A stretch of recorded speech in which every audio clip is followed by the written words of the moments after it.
നമസ്കാരം. അധികാരം കിട്ടുന്നതുവരെ സതീശന് എല്ലാവരുടെയും പിന്തുണ ആവശ്യമായിരുന്നു. എന്നാൽ അധികാരം കയ്യിൽ കിട്ടി എന്ന അവസ്ഥയിൽ പോലും സതീശനെ മുഖ്യമന്ത്രി ആക്കണമോ വേണ്ടയോ എന്ന തരത്തിൽ പോലും രണ്ട് തരത്തിലുള്ള സജീവ ചർച്ചകൾ നടക്കുമ്പോൾ കേരളത്തിലെ അണികളാണ് സതീശൻ മുഖ്യമന്ത്രിയാകാൻ വേണ്ടി രാത്രിയും പകലുമില്ലാതെ വിപ്ലവമുണർത്തിയത്. സതീശൻ മതി കേരള മുഖ്യമന്ത്രിയെന്നും കോൺഗ്രസിന്റെ 10 വർഷത്തെ കമ്മ്യൂണിസ്റ്റ് കുത്തക അവസാനിപ്പിച്ചുകൊണ്ട് കേരളത്തിൽ ഭരണം പിടിക്കാൻ കഴിഞ്ഞതിന്റെ എല്ലാ അംഗീകാരങ്ങൾക്കും സതീശനാണ് ഉത്തരവാദിയെന്ന് വാദിച്ചതും ഇതേ അണികളാണ്. ഒരു തരത്തിൽ കെ.സി. വേണുഗോപാൽ, രമേശ് ചെന്നിത്തല എന്നിങ്ങനെ രണ്ട് ശക്തരായ എതിരാളികൾ ഉണ്ടായിരുന്നിട്ട് പോലും കെ.സി. വേണുഗോപാൽ പക്ഷം അവസാനം വരെ പിൻവാങ്ങാതെ നിന്നിട്ട് പോലും സതീശന് മുഖ്യമന്ത്രി കസേര ഒടുവിൽ കൊടുത്തേ തീരൂ എന്ന സമ്മർദ്ദത്തിലേക്ക് ഹൈക്കമാൻഡ് എത്തിയതിന് കാരണം സതീശന്റെ പിന്നിൽ നിന്ന് അണികളുടെ ശബ്ദവും ആവേശവുമാണ്. എന്നാൽ അതേ അണികളെ അല്ലെങ്കിൽ ഘടകകക്ഷികളെ സതീശൻ നിഷ്കരുണം തള്ളിക്കളയുന്ന കാഴ്ചയാണ് പിന്നീട് അധികാരത്തിൽ വന്നതിനു ശേഷം ദൈനംദിനം കാണുന്നത്. ഇതിനെതിരെ അതിശക്തമായ പ്രതിഷേധമാണ് കോൺഗ്രസിനുള്ളിൽ ദിവസങ്ങളായി ഉയർന്നുകൊണ്ടിരുന്നത്. എന്നാൽ ആ പ്രതിഷേധങ്ങൾ ഇപ്പോൾ ശക്തമായി പുറത്തേക്ക് വന്നു തുടങ്ങിയതോടെ സതീശന്റെ മുഖ്യമന്ത്രി കസേര ആടി ഉലയുകയാണ്.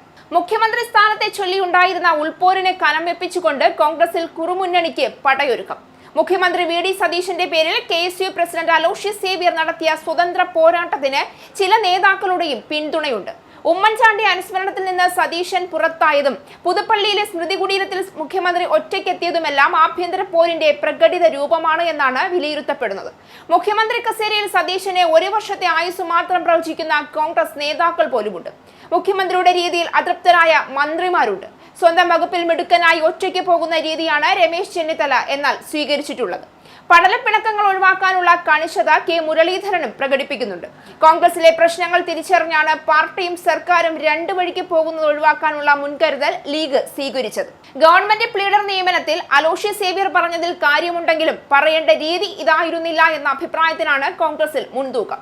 അലോഷ്യസ് പറഞ്ഞതിനെ തള്ളാതെയും പറഞ്ഞ രീതിയെ കൊള്ളാൻ തയ്യാറാകാതെയും AICC ജനറൽ സെക്രട്ടറി വേണുഗോപാൽ നടത്തിയ പരാമർശത്തിന് രാഷ്ട്രീയ പ്രാധാന്യം ഏറെയാണ്. അലോഷ്യസിന്റെ കൈപിടിച്ച് VM സുധീരൻ നടത്തിയ പ്രശംസയും പുകഴ്ത്തലുമാണ് കോൺഗ്രസിനുള്ളിലെ ഉൾപോരിന് കനം വെപ്പിച്ചത്. വീര്യം കുറഞ്ഞ മദ്യത്തിന്റെ നികുതിയിൽ സതീശനുമായി ഇടഞ്ഞ സുധീരൻ അവസരം വന്നപ്പോൾ വിയോജിപ്പ് ഒന്നുകൂടി ഉറപ്പിച്ചു. KSUവിനെ മുൻനിരയിലുള്ള ആഭ്യന്തര പോരാണ് അലോഷ്യസിന്റെ പ്രതികരണത്തിനു പിന്നിലെന്ന് സംശയിക്കുന്നവരാണ് വി.ഡി. സതീശനെ പിന്തുണയ്ക്കുന്നവരിലേറെയും.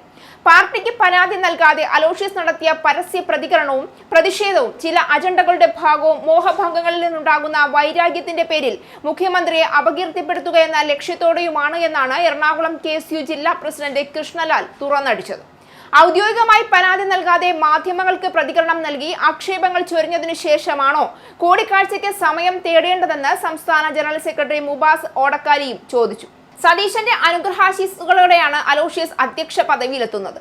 തിരഞ്ഞെടുപ്പ് അടുത്ത ഘട്ടത്തിൽ അലോഷ്യസിനുണ്ടായ മനമാറ്റത്തിനു പിന്നിലുള്ള കാരണത്തിലാണ് കോൺഗ്രസിലെ ഉൾപാർട്ടി പോരിന്റെയും പ്രതിഷേധത്തിന്റെയും വേരിറങ്ങിയിട്ടുള്ളതെന്ന് വ്യക്തം.